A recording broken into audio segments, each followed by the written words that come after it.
Hello, welcome to the Learn English Lab. Great to be here. Today we're diving into some really potent English expressions, the kind that can seriously boost your fluency. Yeah, absolutely. Help you sound more like a native speaker? Exactly. These aren't just your regular everyday phrases, are they? No, not at all. They've got this vibrancy, authenticity. They can really elevate your communication. Right. And we've gathered a whole range. We'll look at how they pop up in like casual chats, but also more formal settings. And the cultural side too. Definitely. We'll touch on some of the cultural nuances they hint at. It's quite interesting. Okay, good.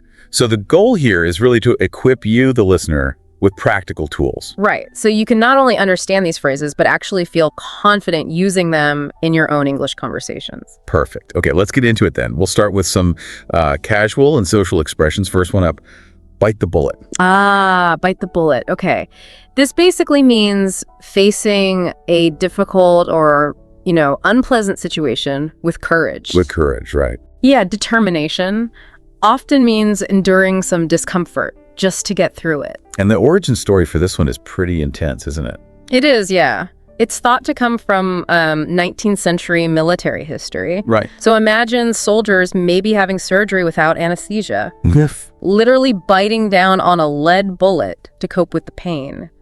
Gives you a real sense of that fortitude it implies. Wow, yeah, that really paints a picture. So how do we use it now, like in everyday life? Well, you might say, look, I wasn't looking forward to the dentist, but I decided to bite the bullet and just get it over with. Okay. Or at work, maybe. Sure. We need to bite the bullet and finish this project by the deadline tomorrow.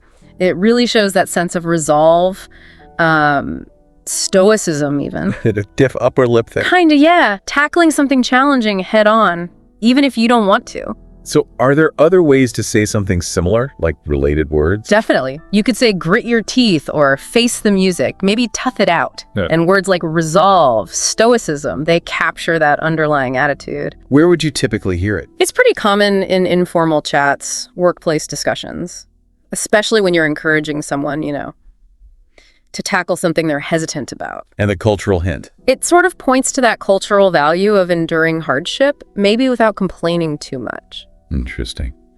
Any tips for learners trying to use bite the bullet? Yeah, pay attention to your tone.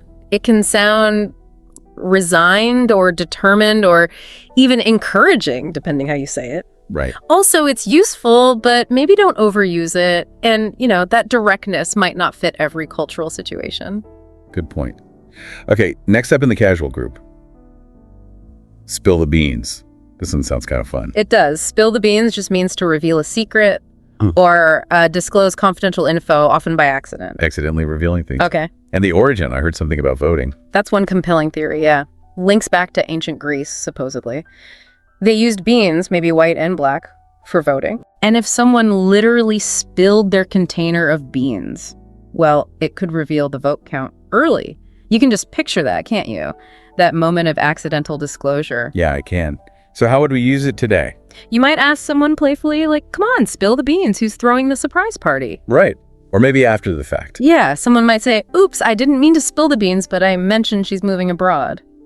It generally feels pretty lighthearted or maybe a bit teasing. So probably not for really serious government secrets then. Probably not, no. It's most comfortable in social settings, friends, family. And at work. More cautiously.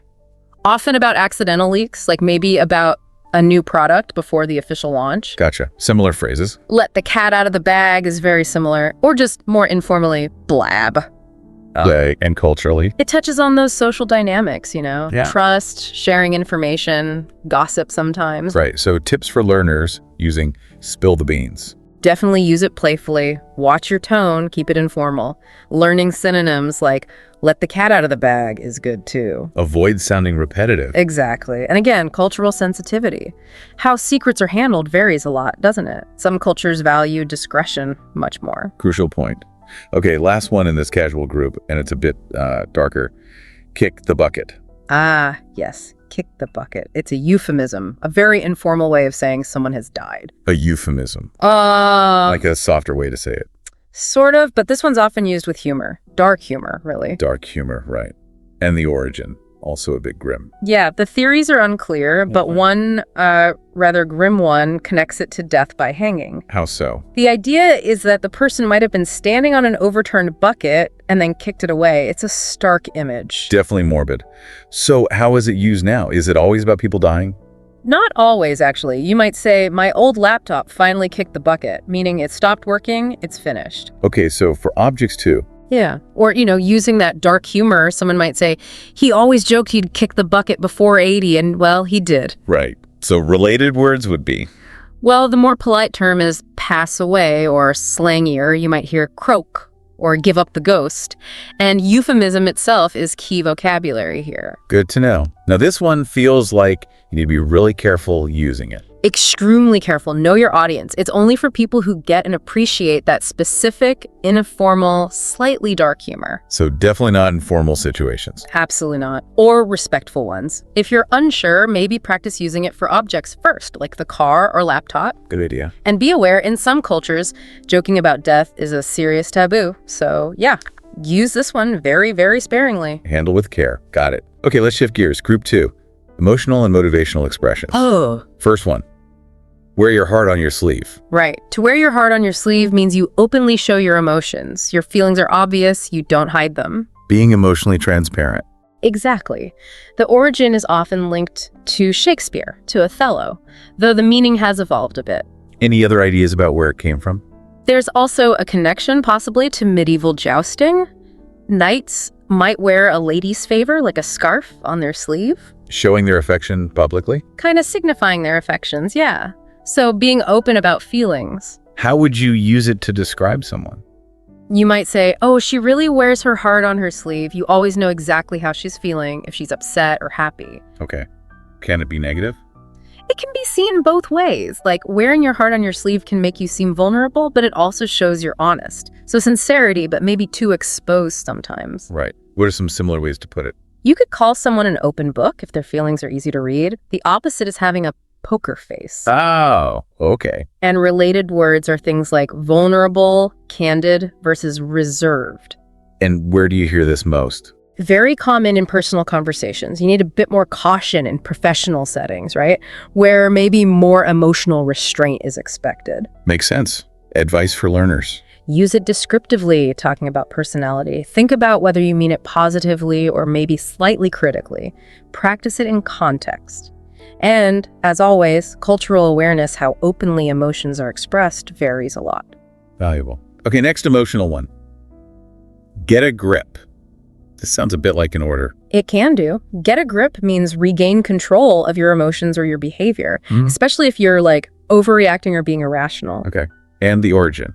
Probably just from the literal idea of gripping something tightly to stay in control. Then it became figurative, maybe in the 20th century. How would you use it? You might say to a friend, gently, come on, get a grip. It was just a small mistake. It's okay. Or maybe less gently. Yeah, you could say, she really needed to get a grip after freaking out about the deadline.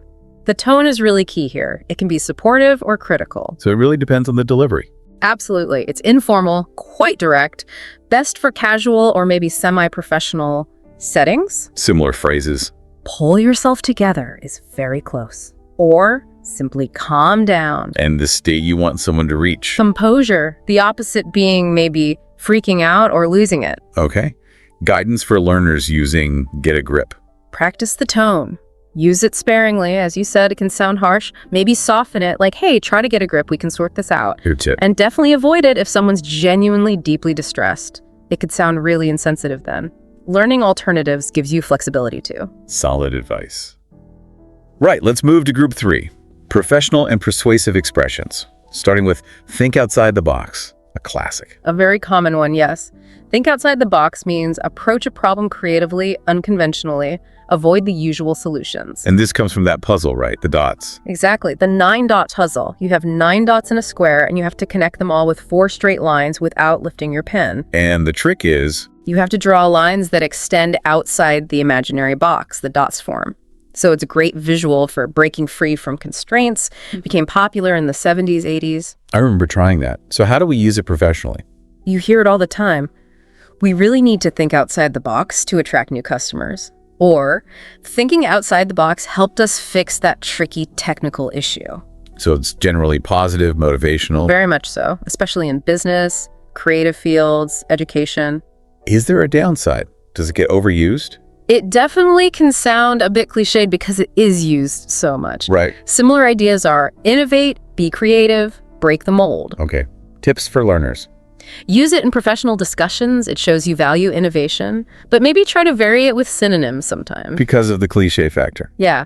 And if you suggest thinking outside the box, it's even better if you can offer a specific unconventional idea yourself.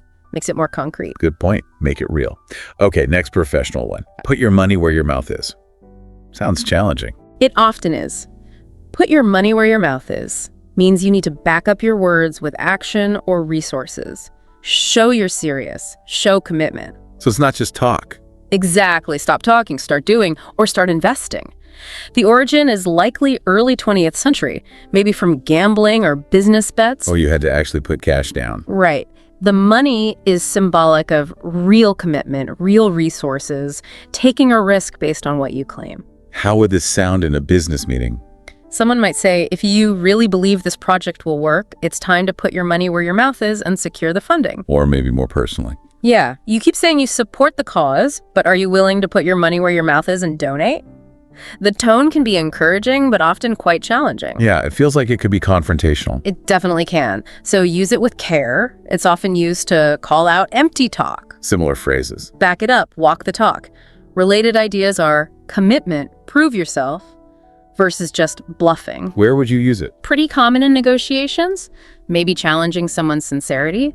Less suited for very formal diplomatic situations, maybe. What should learners know? Practice using it when you're urging action that matches stated beliefs. Tone can soften it a friendly challenge versus an accusation. And the money isn't always literal cash. No, it can be time, effort, resources, anything that shows real commitment. Probably too informal for very formal writing, though. Good to know. Okay, moving to group 4. Humorous and playful expressions. First, barking up the wrong tree. Ah, yes, barking up the wrong tree. This means you're mistaken about a situation or a person. You're pursuing the wrong course, blaming the wrong person, looking in the wrong place. And this comes from hunting. That's right, hunting dogs. They might corner some prey up a tree, but sometimes they get excited and bark at the wrong tree where the animal isn't. Became a metaphor in the 19th century. Ah, okay. So how do we use it playfully? You might say, if you think I ate the last cookie, you're barking up the wrong tree. Right. Or maybe about asking for help.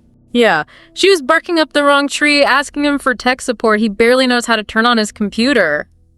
It's a gentle, humorous way to say someone's mistaken. So softer than just saying you're wrong. Much softer. Yeah, informal, humorous, good for casual chats. Similar ideas. Off the mark, on the wrong track, missed the boat maybe. When wouldn't you use it? Probably not for serious accusations or high-stakes errors where you need directness. Gotcha.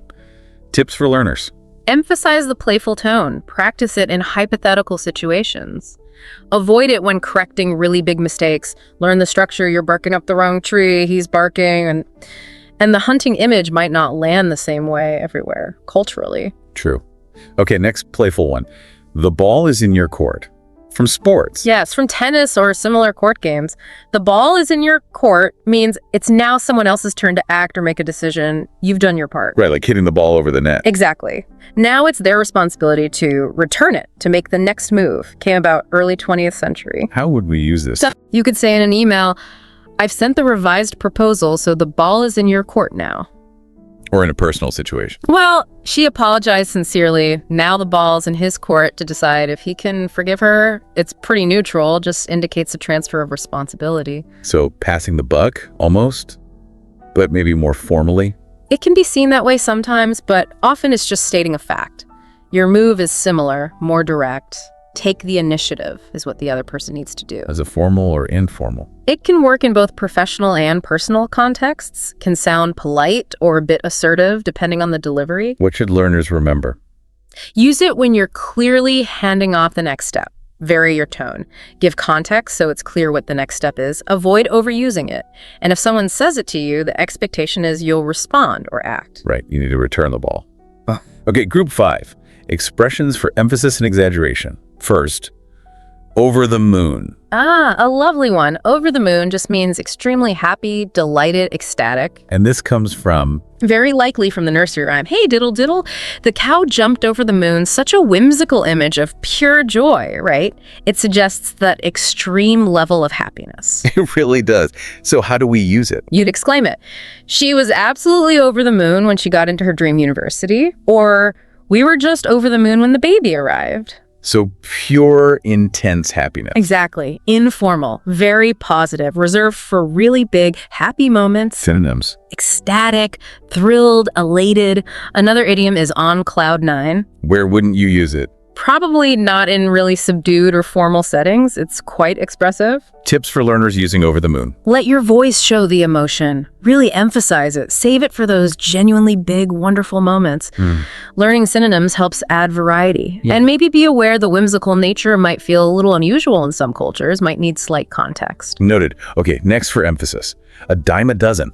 This sounds less positive. It usually is, yes. If something is a dime a dozen, it means it's very common, easy to get, maybe cheap, and therefore not very valuable or special. Because you could get 12 of them for just a dime back in the day. That's the origin, yeah. 19th century US. A dime bought you a dozen eggs or oysters or whatever, so it implied they were cheap and plentiful.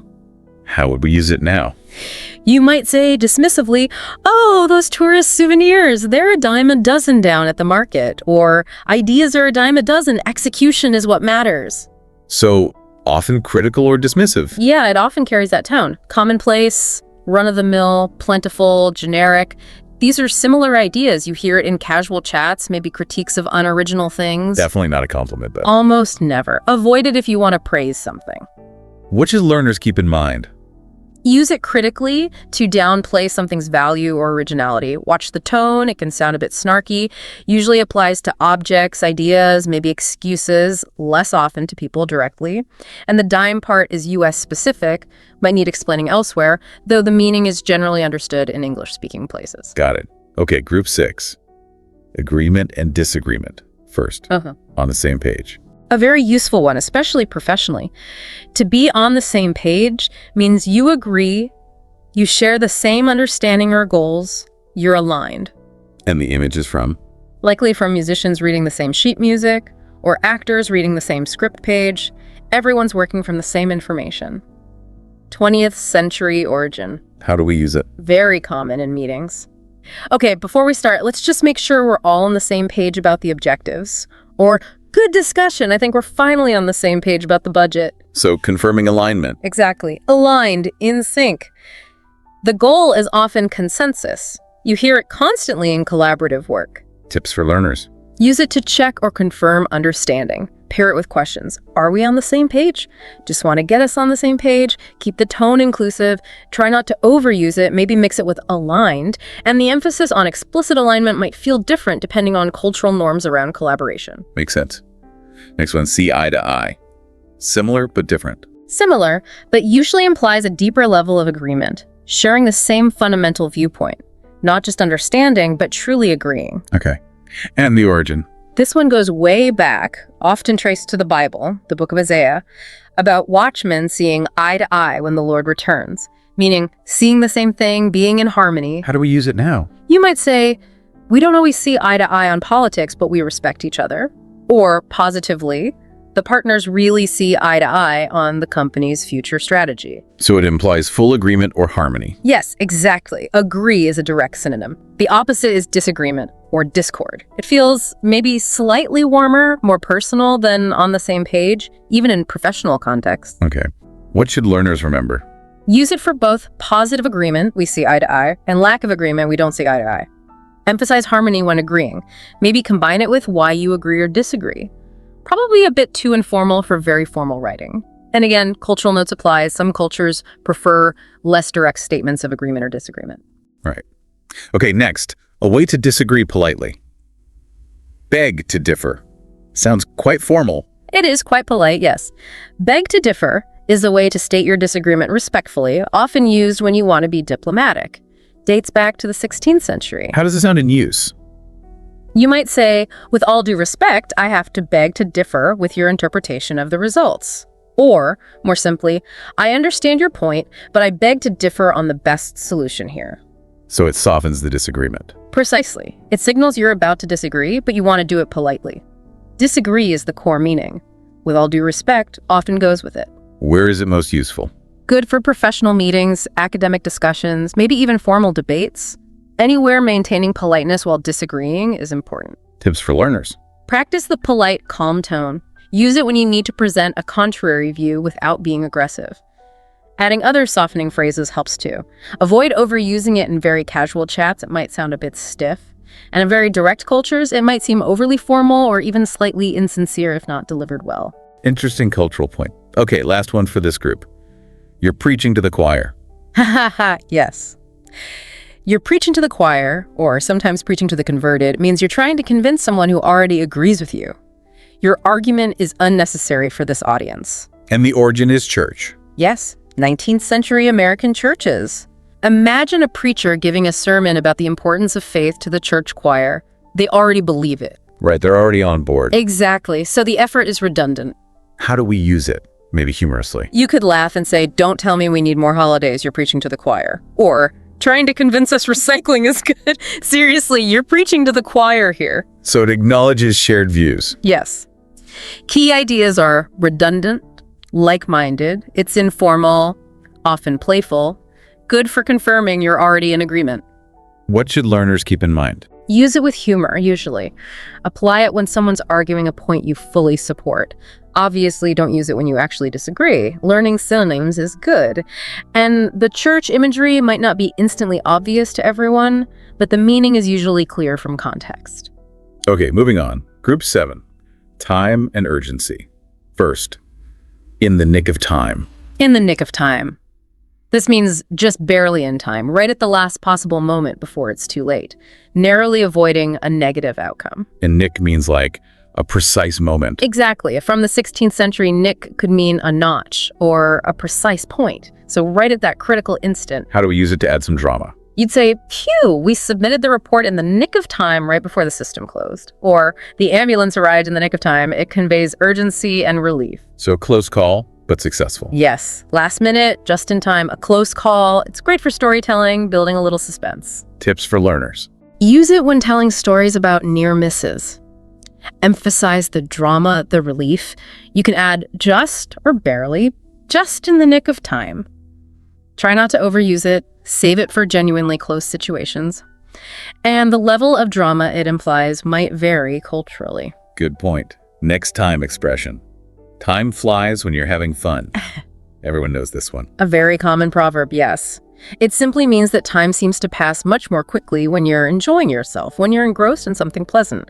Popular since the 19th century. How do we use it reflectively? You might say at the end of a great party, "Wow, is it midnight already? Time flies when you're having fun." Or looking back, "I can't believe the vacation is over. Time really flew by." So usually looking back on good times. Typically, yes, often with a slightly nostalgic feel. Lose track of time is related. Fleeting describes how the time felt. Perfect for casual social reflection. What should learners remember? Use it reflectively about enjoyable experiences. Keep the tone light, maybe a bit wistful. Adding personal details makes it relatable. Time slips away is similar. And culturally, it reflects a positive outlook, focusing on the enjoyment making time seem short. Right. Okay, next. Burning the midnight oil. Sounds like hard work. It is. Burning the midnight oil means working very late into the night, usually studying or working hard on something demanding. And the origin is literal. Yes, from the 17th century, before electricity.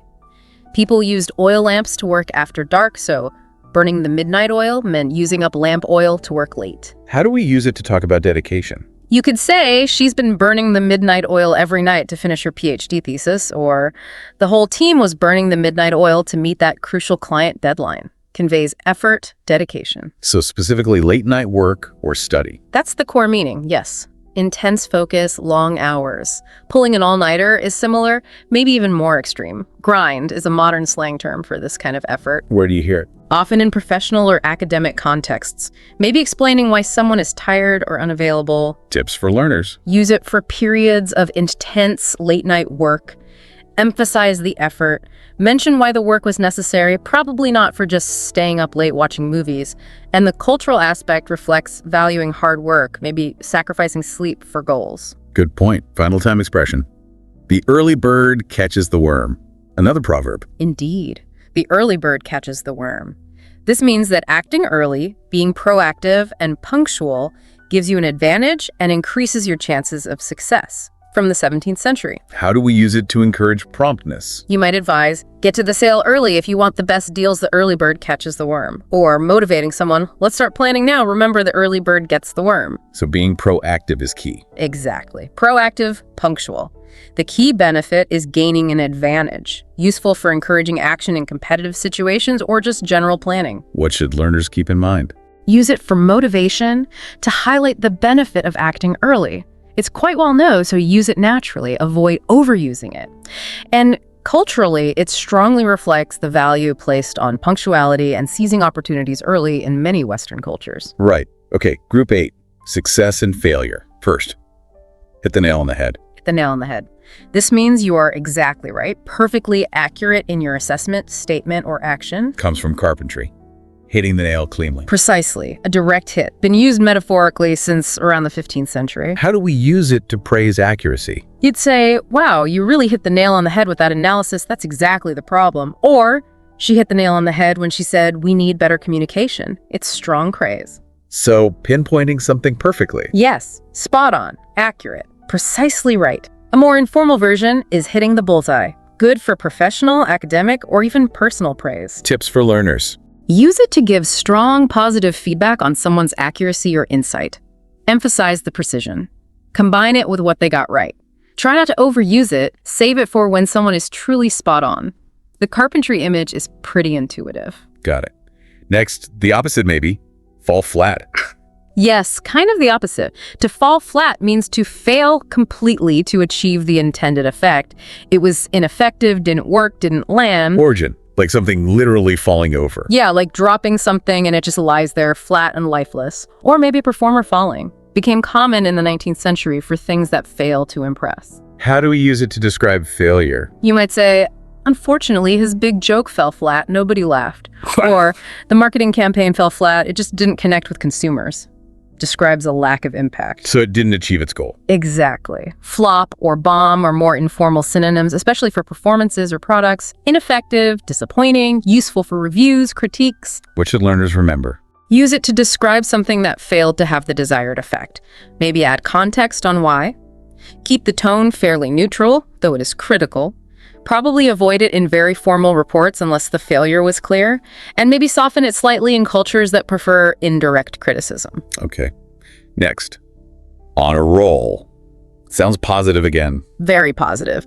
To be on a roll means you're experiencing a period of continuous success, luck, or high performance. A winning streak. Like rolling dice and winning. That's the likely origin, yes. Gambling.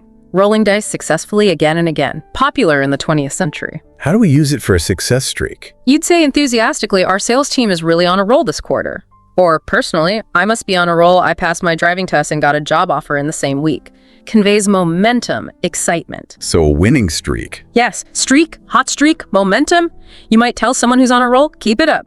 Generally informal and upbeat. Tips for learners. Use it to celebrate a series of successes. Let your voice sound enthusiastic. Give examples of the successes. Obviously, don't use it when things are going badly. The gambling connection is there, but not always thought about consciously. Gotcha. Final one for success failure. Miss the mark. Miss the mark.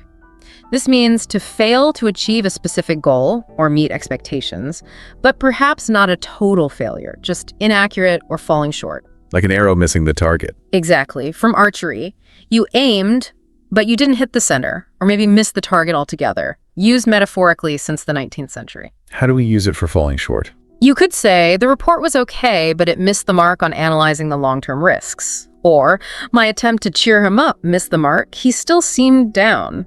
It's often used for constructive criticism. So not quite hitting the target. Right. Fall short, off target. Related to the aim or the goal.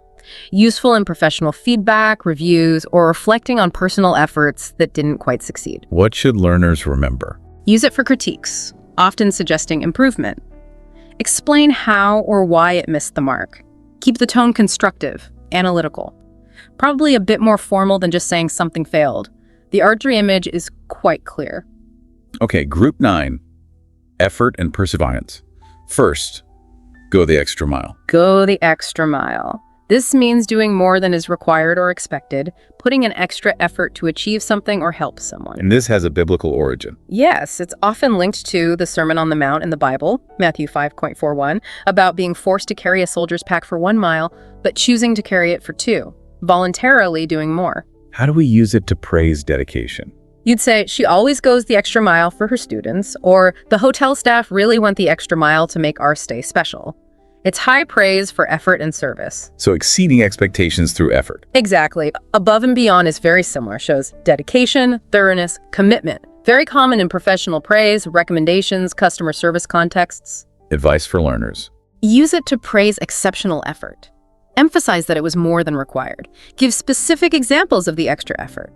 Avoid overuse. Save it for genuine extra effort. Culturally, it reflects a high value placed on diligence and exceeding expectations. Good one. Next, keep your nose to the grindstone.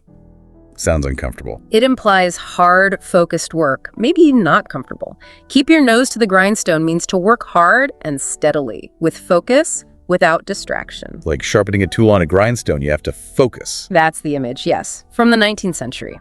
Bending over the rotating stone, concentrating hard on the task. How do we use it to encourage sustained work? You might advise, you just need to keep your nose to the grindstone for the next month and you'll finish the project. Or, looking back, he kept his nose to the grindstone all year to save up for the car. So, intense, focused, maybe laborious work. Yes. Diligence, focus, perseverance, grind. It's about being task-oriented, blocking out distractions, often heard in academic or professional contexts or as advice. What should learners remember? Use it for periods of focused, hard work. Emphasize the discipline and lack of distraction.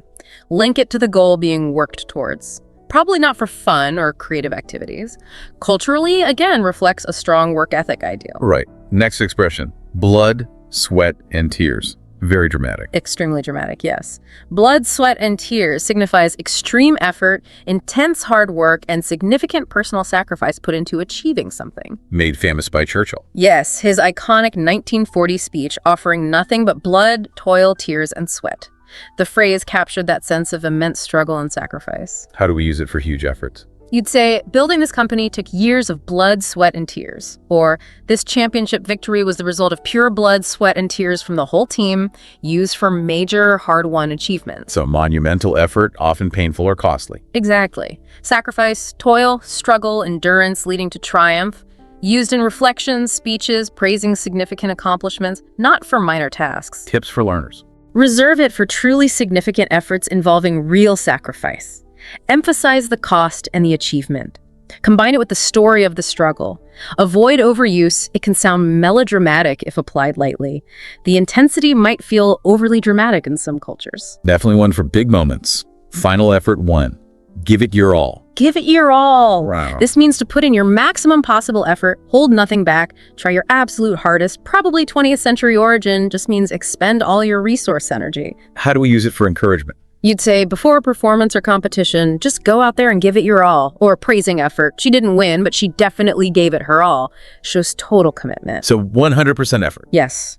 Wholehearted effort, push yourself, go all out, focuses on maximum exertion and commitment. Very common motivational phrase. What should learners remember? Use it to motivate or praise maximum effort. Emphasize totality, your all. Give context, the race, the interview, the project. Probably not for trivial tasks. Culturally reflects the value placed on trying your best, regardless of the outcome sometimes. Great. Group 10. Uncertainty and risk. First, on thin ice. On thin ice means being in a risky, precarious situation where you could easily get into trouble or face negative consequences. Very vulnerable. From the literal danger of walking on ice that might break. Exactly that. A common, dangerous situation. Became a metaphor in the 19th century for being in a dangerous spot, relationship-wise or situationally. How do we use it as a warning? You might caution someone, you're on thin ice with the professor after missing so many classes, or the company's finances are on thin ice right now. It signals danger. So danger of consequences is high. Yes. Precarious, risky, tread carefully. It serves as a warning. Often used in disciplinary contexts or talking about fragile situations. Tips for learners. Use it to warn about risk or potential trouble. Emphasize the precariousness. Explain why the situation is risky, not for fun or positive situations. The ice imagery is pretty universal in colder climates, but the meaning is widely understood. Okay, next risk 1, roll the dice. Roll the dice. This means to take a chance, gamble on an uncertain outcome, to do something risky where success isn't guaranteed. From literal dice gambling. Yes, exactly. The outcome depends on the random roll of the dice. Became a metaphor for taking any kind of risk in the 20th century. How do we use it for taking a chance? You might say, I decided to roll the dice and start my own business. Or, it's a risky strategy, but let's roll the dice and see what happens. Often implies a conscious decision to accept risk. So willingly taking a gamble. Yes. Gamble, take a chance, be bold, acknowledges uncertainty. Used for personal decisions, business strategies, often with a slightly adventurous or optimistic feel. What should learners remember? Use it when describing taking a calculated risk. Emphasize the uncertainty and the element of chance. Mention the potential outcomes, good or bad. Maybe avoid it for life or death risks unless you're being very careful with tone. The gambling origin is key. Right, next. Up in the air. Up in the air. This means something is uncertain, undecided, unresolved, plans or situations that haven't been finalized yet. Like something floating, not settled. That's the image. Not fixed, not grounded. Used metaphorically from the 20th century onwards for uncertain situations. How do we use it for uncertainty? You'd say, our holiday plans are still up in the air, we haven't booked anything, or the future of the department is up in the air until the restructuring is announced. Indicates lack of resolution. So in limbo, undecided. Exactly. Uncertain, pending, ambiguous, unresolved. The opposite is something being settled or decided. Very common for discussing plans, projects, job situations, etc. Tips for learners. Use it when a decision or outcome is genuinely unknown. Emphasize the ambiguity. Explain why it's undecided. For example, waiting for info. Don't use it if things are certain. The imagery is quite intuitive. Okay.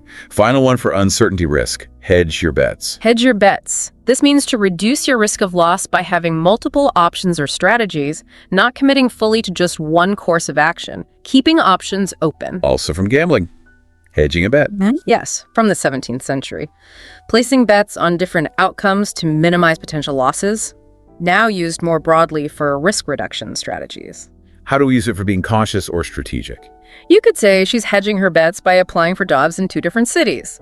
Or, investors often hedge their bets by diversifying their portfolio. Describes a cautious, risk-averse strategy. So having backups, diversifying. Exactly. Taking precautions, diversifying, having a backup plan. It's a cautious, strategic approach. Used in financial contexts, personal decisions, planning. What should learners remember? Use it for situations where risk is being managed by keeping options open. Emphasize the strategy behind it. Mention the different options being pursued. It contrasts with going all in or being very bold. The gambling origin is helpful context. All right, moving towards the end now. Group 11, relationships and trust. First. Thick as thieves. Thick as thieves. This means very close friends who share secrets and trust each other implicitly. Often implies a sense of conspiracy or shared mischief, but usually affectionately. Why thieves? Because they have to trust each other. That's the idea. Thieves working together need absolute trust and secrecy. The phrase emerged in the 19th century to describe any very close, loyal relationship. How do we use it for close bonds? You'd say, those two have been thick as thieves since childhood.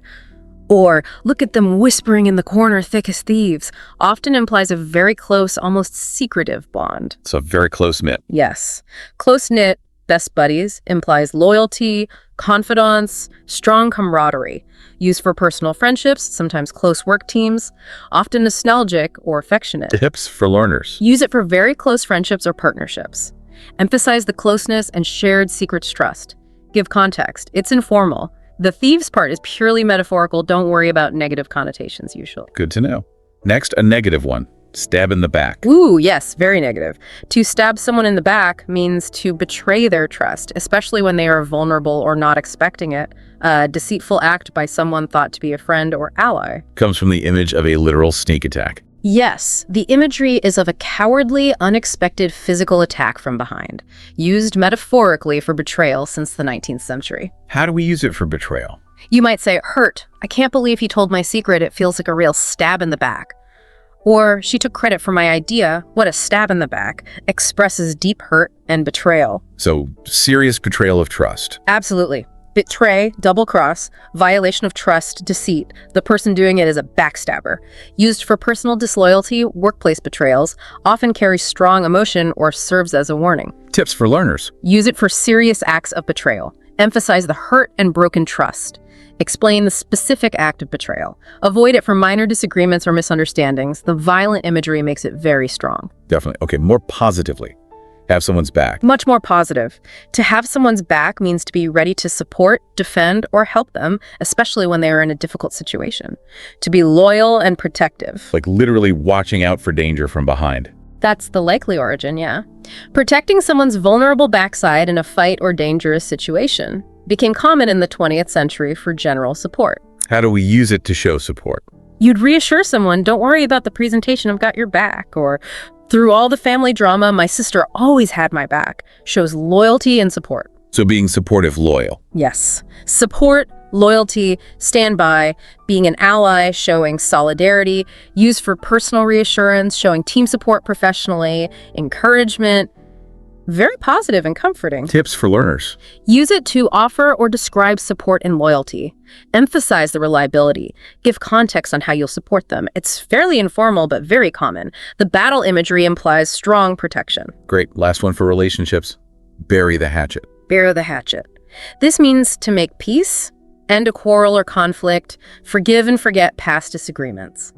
To reconcile. And this comes from a Native American tradition. Yes, it's widely believed to originate from the practices of some Native American tribes who would ceremonially bury weapons, like hatchets or tomahawks, to symbolize the end of hostilities and the establishment of peace, recorded from the 17th century. How do we use for reconciliation? You might suggest, after years of arguing, isn't it time we buried the hatchet? Or, they finally buried the hatchet and are working together again, implies ending a long-standing conflict. So making peace, resolving things. Exactly. Reconcile, make peace, forgive, call a truce, resolve conflict.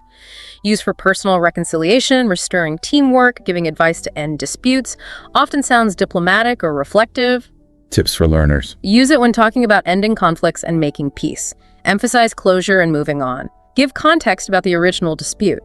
Probably best used when the conflict is actually over or ending, not in the heat of an argument. Awareness of the Native American origin is good cultural context. Okay, almost there. Group 12. Appearance and perception. First, all bark and no bite. All bark and no bite. This describes someone or something that seems threatening or aggressive, but isn't actually dangerous or willing to follow through on threats. Lots of noise, no real action. Like a dog that barks loudly but is harmless. Precisely that image from the 19th century. The bark sounds scary, but there's no actual danger of being bitten. How do we use it for empty threats? You might say dismissively, don't worry about his threats, he's all bark and no bite. Or about a noisy but friendly dog, he sounds fierce, but he's all bark and no bite. Can also apply to complaints that lead to no action. So, bluster, harmless threats. Yes, bluster, harmless, empty threats, boasting, sometimes implies being a bit cowardly. Used casually to dismiss perceived threats or posturing. Tips for learners. Use it to dismiss threats you believe are empty, often used humorously or reassuringly. Give context. Avoid using it for genuinely serious threats. The day-old imagery is quite common. Got it. Next perception one. Wolf in sheep's clothing. Sounds deceptive. Highly deceptive. A wolf in sheep's clothing is someone or something that appears friendly or harmless, but actually has malicious or harmful intentions hidden beneath the surface. This is from a fable, right? Yes, one of Aesop's fables. A wolf disguises itself in a sheepskin to get close to the flock and attack them. The phrase has been used since the 15th century or earlier to mean a hidden danger. How do we use it to warn about deception? You might warn someone, be careful of him, he seems nice, but I suspect he's a wolf in sheep's clothing.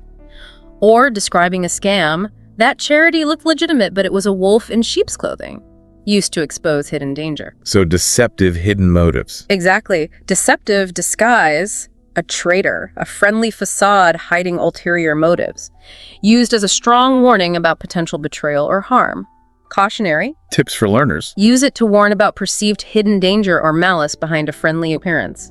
Emphasize the contrast between appearance and reality. Give context. It's quite a strong accusation, so use it carefully. The fable origin is widely known. Okay, more positively. Put your best foot forward. Put your best foot forward. This means to make the best possible impression you can. to act or appear in the most positive way, especially at the start of something or in an important situation. Origin, just stepping confidently. Probably something like that, yes. Starting off strongly and confidently. Used since the 16th century for making a good initial effort or impression. How do we use it for making a good impression? You'd advise someone before an interview, make sure you put your best foot forward. Or, we need to put our best foot forward to win this new client. It's about trying your hardest to impress. So making a good initial effort. Yes, making a good impression, showing effort, being presentable, trying to shine, showing professionalism. Used for advice, motivation, preparation, especially for new encounters or important events. Tips for learners. Use it to encourage someone or yourself to make a strong, positive start. Emphasize the effort involved in creating a good impression. Give context, interview, meeting, etc. Generally used before or during the effort, not after a failure. Reflects the cultural importance often placed on first impressions. All right, last one for perception. Face value. Face value. This means accepting something exactly as it appears or is presented without questioning it or looking for a deeper or hidden meaning. Taking it literally. It's like the value printed on the face of a coin or banknote. Exactly that origin, 19th century. The stated value on the face of currency. Metaphorically, it means the apparent worth or meaning. How do we use it regarding trust or appearance? You might say, she seems sincere, so I took her apology at face value. Or, conversely, the offer looks good, but maybe we shouldn't just accept it at face value, let's read the fine print. Can imply trust or caution against naivety. So accepting the surface meaning. Yes, the apparent meaning. Being skeptical is the opposite. Taking things literally, being trusting, maybe being superficial. Used when discussing initial reactions, trust, or the need for deeper analysis. Tips for learners. Use it when discussing whether to trust the initial appearance or statement. Can be neutral, I took it at face value, or cautionary, don't just take it at face value. Combine it with context. Avoid it if deep analysis is the main point. Culturally, relates to directness versus looking for hidden meanings. Okay, penultimate group. Yeah. Group 13. Money and value. First, break the bank. Break the bank. This means something costs too much money, is unaffordably expensive, using up all your money. From gambling again. Yeah. Like the casino running out of money. Yes, exactly. If a gambler won so much money that the bank couldn't pay, they broke the bank. What? From the 17th century, popularized maybe in Monte Carlo, now means anything too expensive for your budget. How do we use it for high costs? You might say, I'd love to go on that luxury cruise, but it would totally break the bank. Or, we need a new car, but let's find one that doesn't break the bank. Used to talk about affordability. So, unaffordable, exceeding the budget. Right. Unaffordable strains the budget. The opposite is maybe splurging. If you can't afford it, you might be strapped for cash. Focuses on things being too costly. Used informally, often humorously, about personal finances or project budgets. Tips for learners. Use it to describe something as being very expensive relative to your means. Emphasize the high cost. Give context. Not usually used for things that are actually cheap or affordable. The gambling origin adds a slightly dramatic flair. Okay. Next money one. A penny for your thoughts. Sounds inquisitive. It is. A penny for your thoughts is a gentle, friendly way to ask someone what they are thinking about, especially if they look quiet, pensive, or preoccupied. Offering a penny just to know their thoughts. Seems cheap. Yes. It dates back to 16th century England. A penny was worth more then, but it's always been a token amount, signaling friendly curiosity, not a real transaction. How do we use it to ask what someone's thinking? You'd say softly to someone staring into space, "You seem quiet. A penny for your thoughts." Or if someone looks worried, "Penny for your thoughts. Everything okay?" It's an invitation to share. So inviting someone to share what's on their mind. Exactly. Used when someone looks pensive, introspective, or just unusually quiet, shows friendly curiosity and invites them to engage or share. Primarily personal, shows care, rarely used formally. Tips for learners. Use it gently and kindly to invite someone to talk. Emphasize warmth and genuine interest. Give them space to respond or decline. Keep it informal. The penny imagery is quaint and well understood. Nice one. Worth its weight in gold. High value. Extremely valuable, yes. If something is worth its weight in gold, it is incredibly useful, valuable, or helpful. Precious. Because gold is intrinsically valuable and heavy. Exactly. Comparing something's value to the high price of an equivalent weight of gold emphasizes just how valuable it is. Used since the 19th century. How do we use it to praise high value? You could say, That advice she gave me was worth its weight in gold. Or a reliable babysitter is worth their weight in gold. Or even about an object. This multi-tool has been worth its weight in gold on our camping trips. High praise. So extremely valuable, priceless almost. Yes, valuable, priceless, a real treasure, an asset, invaluable. Used to strongly praise the utility or worth of people, advice, objects. Sounds appreciative, sometimes promotional. Tips for learners? Use it for strong praise of value or usefulness. Emphasize the extreme worth. Give context about why it's so valuable. Avoid using it lightly or for criticism. The gold standard comparison makes it very strong praise. Got it. Last money one, money talks. Sounds cynical. It often is, yes. Money talks means that wealth gives people influence and power, and that financial considerations often dictate decisions or outcomes, sometimes overriding other factors. Origin, just the general power of wealth. Seems so. A proverb reflecting the reality of wealth's influence, common from the 19th century onwards. The idea is that having money gives your voice more power. How do we use it to comment on influence? You might observe cynically, he got the best seats just because he's rich money talks. Or discussing politics, it's hard for ordinary people to be heard when money talks so loudly in elections, often critical of wealth's power. So wealth equals influence. That's the core meaning. Influence, wealth, power. Sometimes implies bribes or unfair privilege. Used to comment on situations where money seems to be the deciding factor. Sounds realistic, often critical or cynical. Tips for learners. Use it to comment on the perceived influence of wealth. Often has a cynical or critical tone. Provide context or examples, usually too informal and cynical for very formal settings, unless making a critical point. Reflects a common, somewhat jaded view of how the world works. Okay, group 14. Challenges and obstacles. First, uphill battle. Uphill battle or uphill struggle. This means a very difficult task or struggle that requires great effort, where progress is slow and hard-won. Like literally fighting or climbing uphill. Exactly. Fighting uphill is much harder than fighting downhill. From 19th century military contexts or just the physical difficulty of climbing, metaphor for any difficult struggle. How do we use it for difficult struggles? You might say, convincing the board to approve the new project was an uphill battle. Or, getting back to full fitness after the injury has been an uphill battle, describes significant difficulty. So a major challenge requiring great effort. Yes. A challenge, struggle, facing obstacles, requires effort, perseverance. Used for professional hurdles, personal goals, expressing empathy for someone facing difficulties, sounds supportive or realistic about the difficulty. Tips for learners. Use it for genuinely difficult tasks or situations. Emphasize the effort required, give context about the challenge, avoid using it for easy tasks. The military climbing imagery conveys significant difficulty. Right, next challenge. Between a rock and a hard place. Sounds trapped. It means exactly that, trapped between two equally difficult or unpleasant options where either choice leads to problems. A dilemma with no easy way out. Like being physically stuck. That's the image. Caught between two immovable, hard obstacles. A 20th century American expression for being in a bind. How do we use it for difficult dilemmas? You could say, he's really between a rock and a hard place. If he quits his job, he has no income, but if he stays, he's miserable.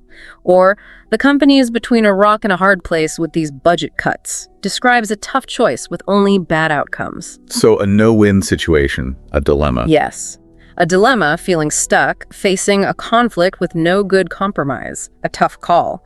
Used for personal conflicts, difficult strategic choices, expressing empathy for someone facing such a choice. Sounds sympathetic, highlights the difficulty. Tips for learners. Use it for situations with two distinct negative options. Emphasize the feeling of being trapped and the difficulty of the choice.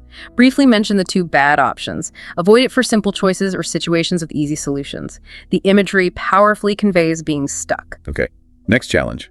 Bite off more than you can chew. Bite off more than you can chew. This means to take on a task or commitment that is too large or difficult to handle, overcommitting yourself. Like taking too big a bite of food. Exactly that image. Trying to choose something too big to manage. A 19th century Americanism for taking on too much responsibility. How do we use it for being overloaded? You might say, I think I bit off more than I can chew, taking on 3 big projects at once. Or warning someone, don't bite off more than you can chew by volunteering for everything, describes being overwhelmed. So, overcommitted, overwhelmed. Yes. Feeling overwhelmed, having overcommitted. The opposite is something manageable, finding a balance, often related to ambition that exceeds capacity. Used for personal overload, professional workload issues, cautionary advice, reflective, or warning. Tips for learners. Use it when someone has clearly taken on too much. Emphasize the feeling of being overwhelmed. Give context about the commitments. Avoid using it for small or easily managed tasks. The food imagery is quite clear. Gotcha. Last challenge one. Out of the frying pan into the fire. Going from bad to worse. Exactly. Out of the frying pan into the fire. It means escaping one bad or difficult situation only to find yourself in an even worse or more dangerous one. Things have escalated negatively. Origin. Just the imagery of escaping heat for more heat. Yes, that clear progression from bad, hot pan, to worse, direct fire. A very old expression found in various forms since ancient Greek times, common in English from the 17th century. How do we use it for situations getting worse? You might say, I quit my stressful job, but the new one is even worse. Talk about out of the frying pan into the fire. Or trying to fix that small bug accidentally created a massive system failure out of the frying pan into the fire. Highlights negative escalation. So worsening a predicament. Yes. Making things worsen, suffering a setback, causing things to escalate into a bigger predicament, a downgrade. Used for storytelling, sympathy, cautioning against actions that might worsen things, highlights negative progression. Tips for learners. Use it when a situation clearly goes from bad to significantly worse due to an action taken. Emphasize the escalation. Give context about the two bad situations. Avoid it for minor issues or situations that improve. The cooking imagery is vivid. Okay, final group. Group 15. Miscellaneous expressions. First, let sleeping dogs lie. Sounds like good advice. It usually is. Let sleeping dogs lie means to avoid mentioning or interfering in a situation that is currently calm but might cause trouble or arguments if disturbed. Don't stir up old problems. Like literally not waking a potentially aggressive dog. Precisely. A sleeping dog is peaceful, but waking it might lead to barking or biting. A proverb known since the 14th century, advising against unnecessary troublemaking. How do we use it to advise avoiding conflict? You might say, I was tempted to bring up that old argument, but I decided to let sleeping dogs lie. Or, advising someone just let sleeping dogs lie. Reopening that issue will only cause more conflict. Counsels restraint. So avoid stirring up trouble. Yes. Avoid conflict. Don't stir up past issues. Leave things resolved, even if imperfectly. Shows prudence, avoids conflict. Used for personal restraint, workplace diplomacy, advice. Sounds cautious, diplomatic. Tips for learners. Use it to advise against reopening potentially troublesome issues. Emphasize maintaining peace. Give context about the potential trouble. Not usually used when a conflict is active and needs resolving, more for avoiding restarting one. The dog imagery is common. Okay, next miscellaneous. The whole 9 yards, meaning everything. Yes, the whole 9 yards means everything possible or available, the entire amount, completely, all the way. The origin of this one is famously debated, right? Infamously debated. Theories involve WWII ammunition belts, the amount of cloth for a suit or kilt, concrete mixers, sails on a ship. None are definitively proven. It just appeared in the mid-20th century, meaning everything. How do we use it for completeness? You'd say enthusiastically, for her wedding, she wanted the dress, the big cake, the fancy car, the whole 9 yards.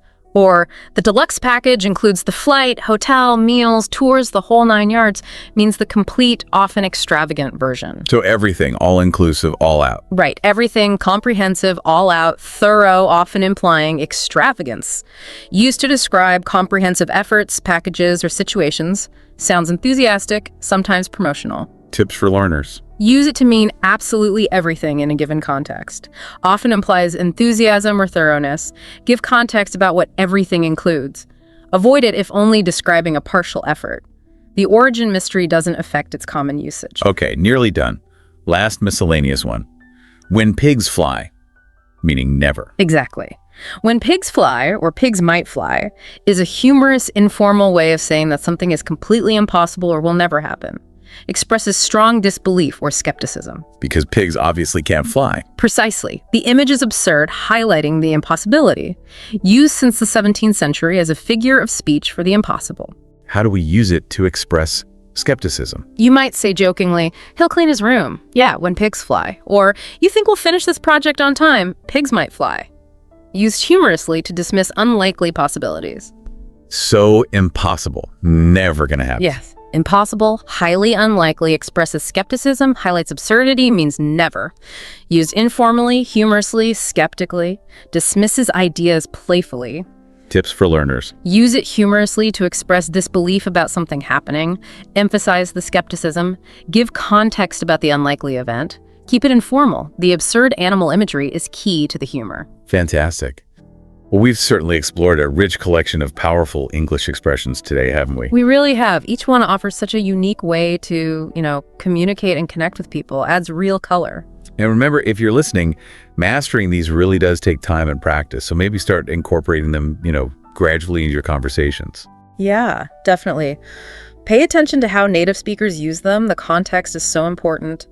And don't be afraid to experiment a bit yourself. See what feels natural. Understanding these expressions won't just boost your fluency, though that's great, but it also gives you a deeper insight into English culture, communication styles. Absolutely. Those little cultural nuances we talked about. We really hope this deep dive has given you some aha moments maybe, and some practical tools for your English learning journey. We hope so too. It's been fun exploring them. And if you found this helpful, please do like this video, share it with friends who might benefit, and subscribe to this YouTube channel for more language learning content. Yeah, please do. Thanks for tuning in.